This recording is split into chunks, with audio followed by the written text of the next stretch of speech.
पहले पढ़ेंगे प्रतिरोधों का श्रेणी क्रम संयोजन और उसका सूत्र स्थापित करेंगे। एकदम ध्यान से देखिएगा, शांति से सुनिएगा। पहले जानेंगे प्रतिरोध होता क्या है, सुनो ध्यान से। किसी भी चालक से क्या प्रवाहित होता है? धारा। लेकिन धारा के प्रवाह का जो विरोध करता है उसे क्या कहते हैं? तो बताइए, प्रतिरोध एक प्रकार का ऐसा गुण है जो चालक से विद्युत धारा के प्रवाह का विरोध करता है। और यही कारण है कि अगर प्रतिरोध बढ़ेगा तब विद्युत धारा का मान घटेगा। अगर देखिए, जितने ज्यादा विरोध करता है उतना ही ज्यादा मात्रा में क्या उत्पन्न होता है? उष्मा। क्या उत्पन्न होता है? और बताइएगा ध्यान से, प्रतिरोध अगर बढ़ेगा तो उष्मा की मात्रा बढ़ेगा कि घटेगा? बढ़ेगा। अगर वो घट रहा है तो घटेगा। तो चांदी से सबसे ज्यादा विद्युत का प्रवाह होता है, इसका मतलब है चांदी का प्रतिरोध ज्यादा कि कम? कम है, तो ज्यादा प्रवाह हो रहा है। रे शीशा से कम विद्युत धारा का प्रवाह होता है, का मतलब शीशा का प्रतिरोध ज्यादा कि कम? ज्यादा होगा। तो अब चलिए हम बात करते हैं, छोड़िए उस बात को। देखिए, हमको सिंपल में देखो, प्रतिरोधों को जोड़ने की व्यवस्था को प्रतिरोधों का संयोजन कहते हैं। और यह संयोजन दो प्रकार से होता है। क्या प्रकार से होता है? तो हमको पहला पढ़ना है श्रेणी क्रम संयोजन। प्रतिरोधों का श्रेणी क्रम संयोजन। देखो, श्रेणी क्रम संयोजन। अब इसका सूत्र भी कैसे स्थापित करेंगे देख लीजिए, पहले ध्यान से, पहले सुनिएगा, शांति से सुनिएगा। कोई बच्चा रुमाल रखा है? टीचर को पूछना है, रखा है? देखिएगा ध्यान से, ले आओ इधर ले आओ। तो देखिएगा, प्रतिरोध वही से निकलो, बोलो आगे ट्रांसफर कर जाओ ना, क्या आ जाएगा? आ लड़की लो उसको, चलिए आगे रखें।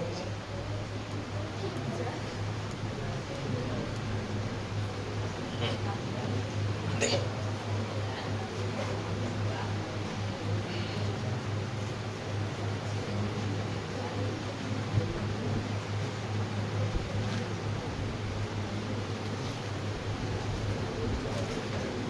चलो अब हमको क्या पढ़ना है? प्रतिरोधों का श्रेणी क्रम संयोजन। तो श्रेणी क्रम में क्या होता है? श्रेणीय क्रम में जो होता है, मान लीजिए यहाँ से शुरू होता है, ये रहा एक आपका प्रतिरोधी, प्रतिरोध का चित्र हो गया, समझ गए? एक यहाँ प्रतिरोध हो गया और एक क्या को प्रतिरोध हो गया? 3 को प्रतिरोध हुआ कि ना? तो पहला को मान लेंगे R1, दूसरा को और तीसरा को। अब देखिएगा ध्यान से, शांति से सुनते चलिएगा।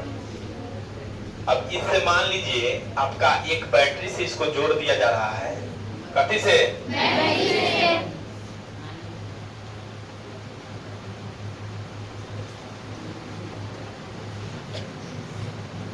अब सुनिए, एक बैटरी से जुड़ा गया जिससे क्या प्रवाहित हो रहा है? आई विद्युत धारा। कितना विद्युत धारा?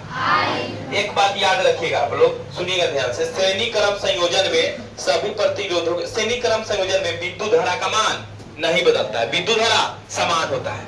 श्रेणी क्रम संयोजन में विद्युत धारा समान होता है, तो सभी के लिए आई होगा कि नहीं? विभवांतर अलग अलग होता है। V1 है यहाँ पर और यहाँ पर। एकदम अच्छा से सुनिएगा, ध्यान से सुनिएगा, शांति से दिमाग को एकदम अच्छा से रख कर सुनिएगा, एकदम ध्यान से। श्रेणी क्रम संयोजन में विभवांतर और विद्युत धारा में कौन बदलता है? विभवांतर बदलता है। एक बार चुप हो जाता है। कौन बदलता है? अब किसका मान नहीं बदलता है? विद्युत धारा का, मतलब कि आई का। अरे विद्युत धारा मतलब आई का। अब सुनिएगा ध्यान से, तो यह बात आपको 100% निकालना है कि किसका मान बदलता है? विभवांतर का। अब बताइए ध्यान से, शांति से सुनिएगा। प्रतिरोध धारा के प्रवाह, प्रतिरोध हो गया, अब विभवांतर, दो विभवों के बीच में अंतर क्या कहते हैं? अच्छा, ये विद्युत धारा को ए मीटर से नापते हैं, विभवांतर को वोल्टमीटर से। तो हम लिखेंगे श्रेणी क्रम संयोजन में, श्रेणी क्रम संयोजन में, संयोजन में सभी प्रतिरोधों का, सभी प्रतिरोधों के लिए, सभी प्रतिरोधों के लिए धारा जो आई है समान होता है, समान होता है। इतना हो गया क्लियर? जबकि जबकि विभवांतर अलग अलग होता है। अरे अलग अलग होता है जबकि विभवांतर अलग अलग होता है। बताइए कौन समान रहता है? कौन समान? विद्युत धारा। अब सुनिएगा ध्यान से। अब हम आ गए, कहानी शुरू करते हैं। लिखेंगे ओम के नियम से। ओम का नियम क्या कहता है? विभवांतर जो होता है ना, विद्युत धारा के समानुपाती होता है, अर्थात आई समानुपाती भी होगा। तो नहीं पगला गई लड़की से कुछ, आई समानुपाती आर बोल रहा है, जब गलत है 100%। जब विद्युत धारा बढ़ता है तब विभवांतर, विद्युत धारा बढ़ेगा तब प्रतिरोध घट रहा है, प्रतिरोध बढ़ रहा है, विद्युत धारा घट रहा है। उल्टा सीधा आके बोल देते, बोलो नहीं कोई। चलो, तो ओम के नियम से हम लोग क्या जानते हैं? V बराबर आई। क्या जानते हैं? V बराबर यही ना होता है। तो हम लिखेंगे V1 बराबर आई R1 होगा कि नहीं? समीकरण एक। V2 बराबर आई R2, समीकरण 2। V3 बराबर आई R3, समीकरण 3। तीनों समीकरणों को जोड़ने पर, तीनों समीकरणों को जोड़ने पर, अरे तीनों समीकरणों को आप क्या किए हैं हम देख लो। एकदम इजी है कि ना?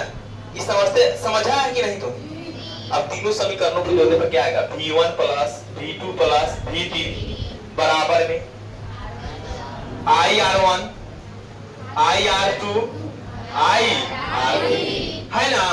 अच्छा, ये पूरा के जगह पर हम भी मान लेंगे तो कोई दिक्कत? अच्छा, यहां से आई कॉमन लीजिएगा तो क्या आएगा?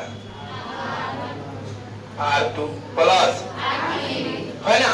अच्छा, आई को इधर ले जाइएगा तो क्या हो जाएगा? V बटा आई। सुनो ना ध्यान से, क्या आया? V बटा आई। इधर क्या हो जाएगा? R1 प्लस R3 आ गया कि ना? आप सुनिए, V बटा आई किसका मान है? R। प्रतिरोधक का ना फॉर्मूला होता है। अरे किसका फॉर्मूला होता है?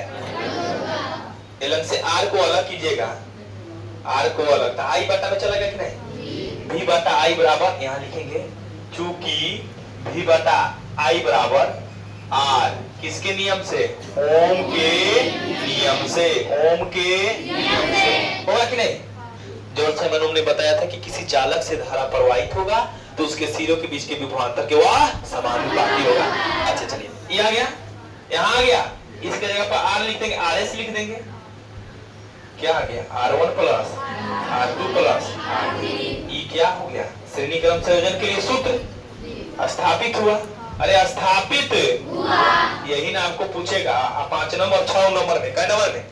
तो सबसे पहले जान लेना है कि श्रेणी क्रम संयोजन में इस टाइप का कितना लेगा, यहाँ से लेकर यही तक फिगर बना दे, नीचे घुमा के गोले धरा देंगे। आई धारा प्रवाहित हो रहा है। चलिए, सबका प्रतिरोध। अच्छा, हम जान गए कि श्रेणी क्रम संयोजन में सभी प्रतिरोधों के लिए धारा का मान समान होता है और विभवांतर का मान अलग अलग। विभवांतर का मान, अब सुनिएगा, अब समांतर क्रम जब पढ़िएगा तो में विभवांतर का मान समान होता है, विद्युत धारा का मान।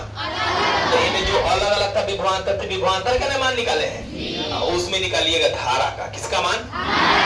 I1 बराबर I2 बराबर और I3 कॉमन इनमें से भी ले लीजिएगा। I के जगह पर क्या मान लेंगे? R मान लेंगे। क्या पूरा I1 I2 I3 की जगह बड़का I मान लेंगे।